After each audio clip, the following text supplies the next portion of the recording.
Tuesday. So good to see everybody. Everyone thought our favorite F word was the other one, but we're talking fads today. Yeah. Health fads. And this is one of the most common things we get asked about, and we want to break it down, and we want to help you understand why these fads are not for you, why they're tempting, why they feel good in the moment, why we buy into them, why billion-dollar companies pour billions of dollars into marketing them, and what the alternative is. Yeah.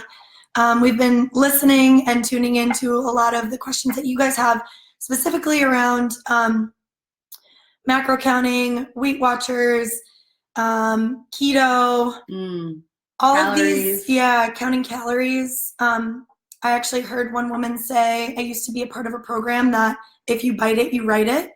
And literally it hurt my heart. So we wanted to pop on and talk about them today. So what those programs do, they serve a purpose in the sense that they're going to get you thinking about what you eat. So we do appreciate that it's avoiding that mindless eating. But it creates this really unhealthy habit with food, this really unhealthy relationship with food. So while it gets you thinking about food, it gets you making better choices. Research shows if you make one good choice in the morning, you're going to make them throughout the day. So it builds on all of that. But beyond that, a lot of them manipulate our bodies. So through calorie deprivation, through manipulating the way that we burn certain things, all of these ways in which we're trying to figure out and work around and beat our bodies. Now, that can get you quick results. That's why you see like the 10-day fix or the 30-day fix. But it's not sustainable, right? That's why people go on and off track. That's why we feel this roller coaster living of I'm doing well, I'm doing terrible, I'm doing well, I'm doing terrible. We know we're not alone in having experienced that. And that's mostly why they don't last, because they're really not good for you. Yeah. And the only reason we can speak so confidently about them is because we were there. We always laugh about how many diets we actually tried and how many different things we actually tried. And yes, I think it is important for awareness. But like Melissa said, it's not sustainable and it's not really good for your gut. It's actually very poor for your digestive system. So we wanted to pop on, talk you through a little bit. I would love to see all the fads that you guys have tried.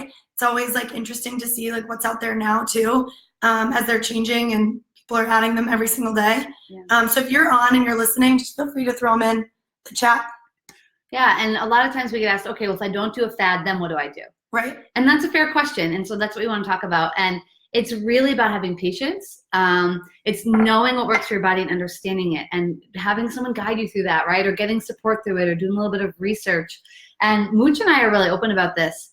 Everyone thinks we're eating and drinking the same things all day. They look similar. We can definitely hit that. They look similar, but we actually fuel differently. We digest differently. You'll know when I'm hungry, I go silent. I get like that hangry. You don't really have that. Mooch does better with certain foods that I don't tolerate as well. She has a stronger digestive system than I do, for sure. Fair, right? But understanding your body, understanding food combining, understanding timing, understanding what works for you. What are you deficient in? What do you need to add? What are you overdoing and you're unbalanced in and you need to pull back from? Yeah. And I think an important point that Melissa hit was having someone guide you, not just tell you what to do. Because at the end of the day, like your body is so freaking smart.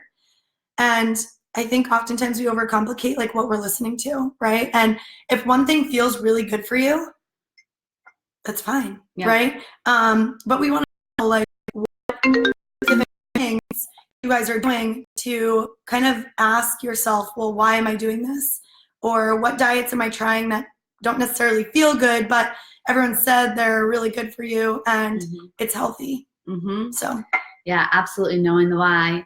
And we had a comment down in the group about intermittent fasting. And so to build off what Mooch just said, their intermittent fasting is one that's not so much manipulating your body, but you have to be safe about it. You got to be smart about it. And it works differently for everyone. What intermittent fasting does that is beneficial is it reduces the amount of time you're asking your body to expend energy digesting food. It doesn't mean that you eat cheeseburgers in that time because it's the only time you're eating. It doesn't mean you deprive yourself of calories. It doesn't mean you don't eat when you're hungry. But it's really working with your body to figure out the window of when you need to eat. And having that, and not just getting up and saying, I need to eat because it's 7 a.m. Like I used to do that, right? At 7 a.m. Gotta have breakfast. But checking in, like, am I hungry? Where's my energy at? What do I need? So yeah, intermittent fasting is something that we actually coach a lot of people through, but it's like, what is it, step 5? Yeah. It's like step 5. It's very progressive, yeah. And there's ways to do it safely that actually are sustainable. And I mean, like Melissa said, we're very different. We both, have our own forms of IF. But it's so, I think it's so important to note, like, I would never sit here and be like, wow, I'm starving. I'm going to wait 3 hours because my window doesn't start until noon, right? Or whatever it may be. So really just learning to listen to your body. Yeah. And, on top of that, listening to your symptoms too, right? Yeah. We've talked to so many people who are chronically having symptoms, please stop chasing that like silver penny of this will finally fix it. Like stop chasing that, quick fix that's so tempting, and it's not your fault. Like we get it, because people spend their lives learning how to market in a way that we chase it. But just trust yourself enough to not chase it. Like know that you deserve better, and that really tending to that symptom that keeps flaring up is not only what you need, it's what you deserve. If you don't, it's going to get worse. And the longer symptoms linger, the harder they are to undo. And that's just the truth of it. Yeah. On that We'll note, always be honest with you. We are always honest with you guys. Yeah. So any questions that you guys have, please feel free to reach out. Throw them in the comment section down below, and we'll be happy to chat you through them. You are stronger than fads. You are. F the fads. I like other F words. Bye.